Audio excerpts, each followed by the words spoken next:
Le tourisme en Île-de-France reprend des couleurs après 2 années compliquées marquées par la crise sanitaire. Cet été, 12,6 millions de touristes ont visité la région et la capitale. C'est 133% de plus par rapport à l'année dernière. Cet été, cette reprise s'est confirmée et on s'attend à l'automne à ce que ça aille encore plus fort.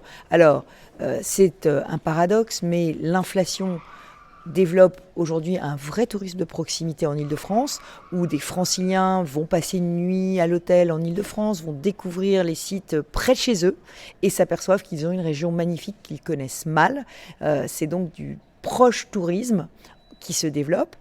Si 60% des visiteurs sont français, les Américains représentent la première clientèle étrangère, puis viennent les touristes des pays frontaliers avec en tête les Britanniques, les Allemands, les Espagnols, les Belges et les Néerlandais.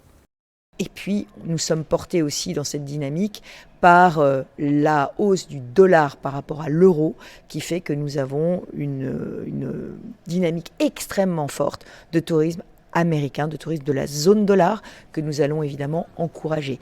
Et nous avons aussi beaucoup d'Européens qui sont venus parce qu'effectivement, ils préfèrent voyager moins loin aujourd'hui et c'est aussi un tourisme plus écologique.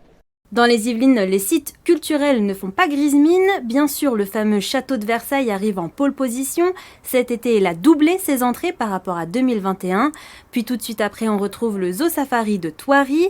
Se suivent ensuite la ferme de Galy, France Miniature à Elancourt ou encore le château de Breteuil. Les touristes cherchent également de plus en plus le contact avec la nature, puisque la bergerie nationale et la forêt de Rambouillet restent des sites très fréquentés. Alors même si les chiffres de cette année n'ont rien à voir avec ceux de 2019, année juste avant la crise du Covid, ils restent tout de même encourageants.